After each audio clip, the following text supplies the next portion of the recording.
welcome to my Marvel Cinematic Universe retrospective series, where I take a look at each film in the MCU and see how they hold up compared to when they first came out. Kicking off this series, we are looking at the film that started it all, Iron Man. Before we dive into the film and the character's comic book history, I think it's important to understand where Marvel was in 2008 and why the making of this movie mattered. Let's jump back to the 90s. Marvel was at the risk of going bankrupt. To salvage what they could, they sold off most of their heroes' film rights to various studios. This led to characters like the X-Men, Fantastic Four, and Daredevil going to 20th Century Fox, Spider-Man to Sony, Hulk to Universal, and Blade to New Line Cinema, just to name a few. While Marvel still had an active involvement in the production process, the studios were mainly in control of each movie. There was actually an attempt to make an Iron Man film in the 90s with New Line Cinema. There was even discussion of having Tom Cruise or Nicolas Cage star in the title role. Eventually, after a film about a character was not made for a certain amount of time, the rights were reverted back to Marvel. By the mid-2000s, Marvel had the rights to Iron Man, Black Panther, Thor, and Black Widow returned to them. Hulk was technically returned, but it was also a complicated matter that I'll get into next time. Seeing the success of franchises like Spider-Man and X-Men, Marvel wanted to make one of their own. Enter Kevin Feige. Before Iron Man, he had served as an executive producer on a few Marvel films. When enough of the film's rights returned to them, Feige was made head of production at Marvel Studios and worked alongside Marvel CEO Avi Arad in the making of Iron Man and the Incredible Hulk. Arad had produced most of the Marvel movies going up to that point, and once he stepped down from the company, Feige became the sole producer for most of the MCU films. After establishing a distribution deal with Paramount, production on Iron Man began. At the time, this was a massive gamble for Marvel. This would be the first Marvel movie made independently on their own. If the film had failed, it would have been an enormous loss, not just with money, but also for the characters' licenses, which they bargained to Paramount as collateral. Luckily for them, their hard work paid off and gave us one of the most successful franchises of all time. Now on to the character. Iron Man first appeared in the Marvel comic Tales of Suspense issue 39, created by Stan Lee, Jack Kirby, Don Heck, and Larry Lieber. The initial concept was to take a character that almost nobody would have liked, somebody profiting from war, and make him likable. While the character was popular amongst comic book readers, he was not necessarily famous in pop culture at the time.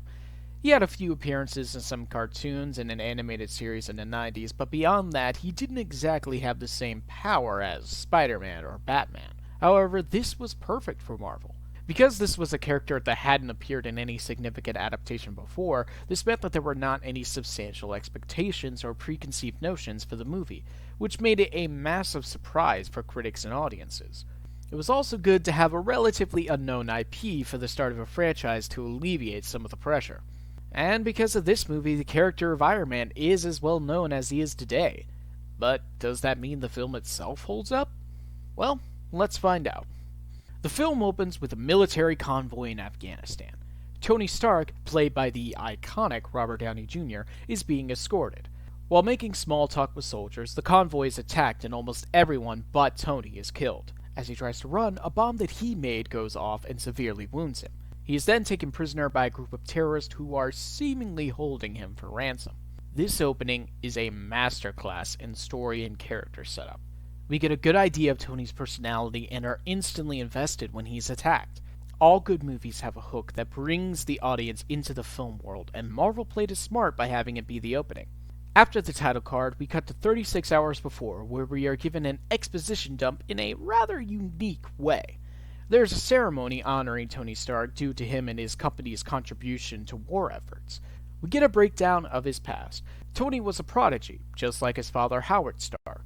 When his father was seemingly killed in a car accident, his business partner Obadiah Stane, played by Jeff Bridges, took over Stark Industries until Tony came of age and followed in his father's footsteps. He is presented with an award by his best friend, James Rhodey Rhodes, played in this film by Terrence Howard. More on him later. However, instead of being at the ceremony, Tony is off doing what every rich playboy does best, partying and gambling alongside his bodyguard Happy Hogan, played by the film's director, Jon Favreau. Like the opening, this is meant to show us the kind of person Tony is. While the man is a genius, he is a party animal and often puts his own desires above everything else. After an interview and sexual escapade with reporter Christine Everhart, played by Leslie Biv, we are introduced to Tony's assistant, Pepper Potts, played by Gwyneth Paltrow. Her relationship with Tony is one that serves as a core factor in his journey and character growth. Pepper herself is a fun character. I especially love this line from her. After all these years, Tony still has you picking up the dry cleaning. I do anything and everything that Mr. Stark requires, including occasionally taking out the trash. Anyway, after a short discussion with her, revealing that today is her birthday, Tony heads to his private plane late and goes to a military base in Afghanistan with Rhodey. There, he presents his latest weapon, the Jericho, giving us this iconic shot. This leads to the film's opening, where we left off. We see Tony in a cave with a metal device implanted in the center of his chest, hooked up to a car battery. He meets his savior and fellow prisoner, Yinsen, played by Tony Shalhoub.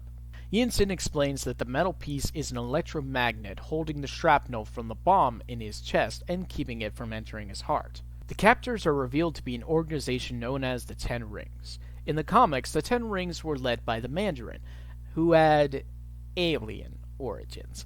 An earlier draft of the film script had the Mandarin as the main antagonist, but it ended up having complications.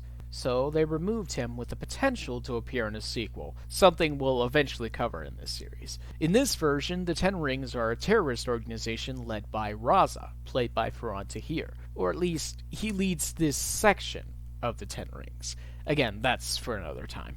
Anyway, they offer Tony a chance to make a version of the Jericho for them in exchange for his supposed freedom, which Tony knows they will not honor. Wanting to find a way to survive, he agrees and takes parts from the missile to create a miniature arc reactor to replace the one in his chest, as well as to power an armored suit he plans to use to escape. With the help of Yinsen, he makes the suit while trying to avoid suspicion from the Ten Rings, who are constantly watching him.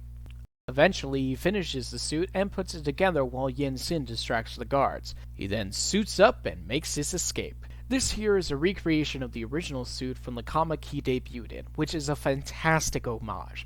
It may be bulky, but it is effective. After defeating the Ten Rings, Tony goes to help Yinsen, but he dies having sacrificed himself for Tony. This is an essential part of the movie. This death is up there with Uncle Ben and Spider-Man, or Bruce Wayne's parents and Batman. It is the moment that sets him on his path to becoming a superhero. Tony makes his escape and is rescued by Rhodey, who brings him back home. Reunited with Pepper and Happy, Tony does what is probably one of the most American things ever, order a cheeseburger. Oh, and he also sets up a press conference. There we meet Agent Phil Coulson, played by Clark Gregg, who works for the Strategic Homeland Intervention Enforcement and Logistics Division, a name that has been retconned several times to be abbreviated as SHIELD long before this film takes place, but that is neither here nor there. During the conference, Tony explains what he saw in captivity. He realized how devastating the power his weapons had in the wrong hands and wanted to make sure that what transpired there would never happen again. So, he makes the announcement that Stark Industries will no longer be making weapons of mass destruction. This, of course, sets the news ablaze with people wondering the state of Tony's mental health given his traumatic experience. When confronted by Obadiah, Tony explains he wants to revisit arc reactor technology as an alternative for the company. Obadiah and Tony's father had previously explored it as a power generator, but there weren't any significant breakthroughs until now. He tells Tony to lay low and let him handle the board and press for now. In the next scene, Pepper helps Tony replace the core in his chest with a new one to keep him powered. We then have a montage showing Tony working on modifications for a new armored suit. The best part about these moments are the effects. This was one of the last films that Stan Winston, the guy behind Jurassic Park, worked on, and even today they still hold up surprisingly well. Also, Dummy is the best MCU character, changed my mind. Eventually, Tony makes a much slimmer version of his original suit, dubbed Mark II. Using his own computer interface, Jarvis, voiced by Paul Bettany, he runs a test flight and is mostly successful, at least until he makes it to the stratosphere, causing the armor to freeze. Thankfully, he sort of sticks the landing. He also sees that Pepper left him a gift, his original core with an engraving that reads, "Proof Tony Stark has a heart." Tony gives the armor a paint job and goes to attend a gala his company is hosting. While there, he sees Pepper, along with Stan Lee cameoing as a Hugh Hefner lookalike, and the two dance together. They also discuss their relationship and how complicated their situation is. I like how this is just not a straight-up romance. It takes time to build and shows that the two have always had a special connection, but neither followed through. It feels very natural. At the party, he runs into Christine again, who shows him pictures of his weapons in the hands of the Ten Rings. When he questions Obadiah, he learns that he himself made the dealings with the Ten Rings and filed an injunction against him when he came back to protect his investment. Fueled by rage and betrayal, Tony suits up and heads to the Middle East and defeats the Ten Rings. How he managed to fly all the way across the ocean so fast is beyond me. But it's a comic book movie, best not to question too much. Anyway, this is the first true action scene with the iconic armor, and it is awesome. The shots are beautiful. Director of photography Matthew Libatique did a fantastic job creating such wonderful cinematography. With the Ten Rings defeated and his suit landing on Rhodey's radar, Tony returns home to a shocked Pepper. While this is going on, it's revealed that Obadiah also ordered a hit on Tony with the Ten Rings. However, they double-crossed him when they learned who their target was and tried to up their price. Raza recovered the original suit that had broken apart and wanted Obadiah to make a whole supply of armor suits for the organization. Unfortunately for him, Obadiah ran out of use for him and had his men killed while leaving him paralyzed from a supersonic device. While the movie implies that Raza is killed, we never actually see him die on screen, so there could be a possibility he survived. Does that mean he'll appear in the Shang-Chi movie? Hard to say, but I would be shocked if they didn't mention his section of the Ten Rings. Anyway, Tony has a reluctant Pepper go to Stark Industries and hack into the system from his computer, since he's unable to access it, and get any information on the company's dealings with the Ten Rings. There, she discovers the truth about Obadiah and nearly gets caught by him. It's the tensest scene in the movie, and it's handled very well. Pepper finds Coulson, and with his help, they go to arrest Obadiah at the arc reactor. He has his top scientist, William Ginter Riva, played by Peter Billingsley, create a giant armor for Obadiah to use and mass-produce. I'm mentioning the character here since, even though this is his only scene in the movie, the character does make a significant appearance much later down the line, which we'll get to eventually. Anyway, he tells Obadiah that they can't make a smaller arc reactor because they don't know how Tony made one. This gives him the idea to simply take the core from Tony's chest and reverse engineer it. He manages to do so while also paralyzing Tony temporarily before Pepper can warn him. Tony slowly makes his way to the garage where his original core is, just in time for Rhodey to show up and help him. Tony suits up and goes after Obadiah, who plans to kill Pepper because of her involvement. Also, this moment breaks my heart. Damn.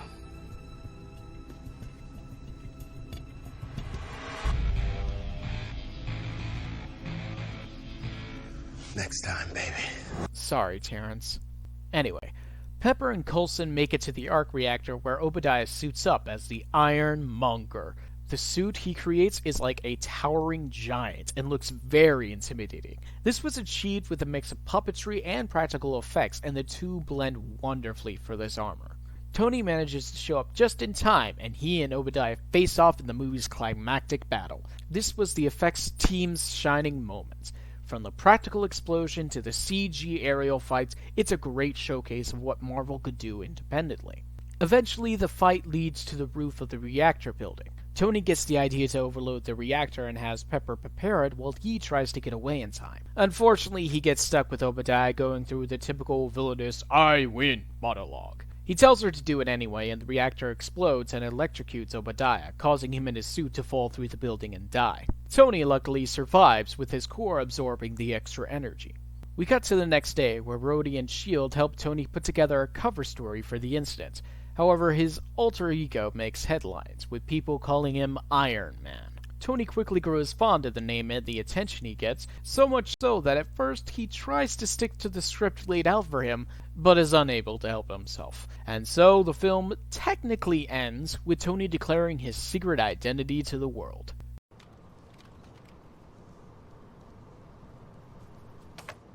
I am Iron Man. Normally, that would be where things end. However, there is a special tradition with the MCU that began with this movie, a post-credits scene. Normally, something like this is used to tease a sequel, or simply have an extra scene to reward those who chose to stay for the entire credits. Marvel decided to take advantage of this and make it a way to set up future heroes. The scene has Tony returning home to find the S.H.I.E.L.D. director Nick Fury, played by Samuel L. Jackson. Fury says he's here to talk with Tony about the Avenger Initiative. This was meant to set up a team-up movie with the other heroes that had their own movies. At the time, not many took this seriously and doubted the actual possibility of a crossover with these characters. Now it's just a reminder that this movie was only the beginning. There was a version of this scene where Fury made references to Spider-Man and the X-Men, but this was obviously cut due to licensing issues with the other studios. And that brings us to the end of the MCU's launching pad. With all the praise I've been giving it, you must think I loved this film when it first came out, right? Not exactly. I didn't hate it, but at the time it just didn't have my interest. It wasn't until I saw the Armored Adventure animated show that came out afterwards that I became engaged with the character and the story. Watching it now, I absolutely love it. Favreau gave nuanced direction and greatly used the two scripts mixed together with some natural improv. The superb acting, especially from Robert Downey Jr., who this film would have been naked without. The look, the effects, Ramin Djawadi's killer score, they all hit the right marks that make Marvel a bankable studio. It even got attention from Disney, who bought it the very next year. Any problems I have are minor nitpicks that aren't even worth mentioning. However, I will acknowledge one thing I did notice on my rewatch. The film feels like it's on a much smaller scale now. With it being 12 years old now and 21 movies coming out after it, each feeling bigger in look and story, this one feels a lot simpler. I'm not saying that's a bad thing, far from it. It's nice to see the franchise's humble beginnings, especially after how far it's come. It's just something I felt. With Iron Man proving to be a critical and financial success, Marvel was eager to use another hero and give them their own treatment. This would inadvertently be the character's only solo outing in the MCU for various reasons. Join me next time as we take a look at The Incredible Hulk and see if the film is still worth considering canon. Until then, thanks for watching. If you want to keep up with the series, be sure to subscribe and turn on the notification bell so you know exactly when a new video pops up. If you enjoyed the video, please feel free to leave a like and share with your friends if you think they'll like it. Stay safe and take care.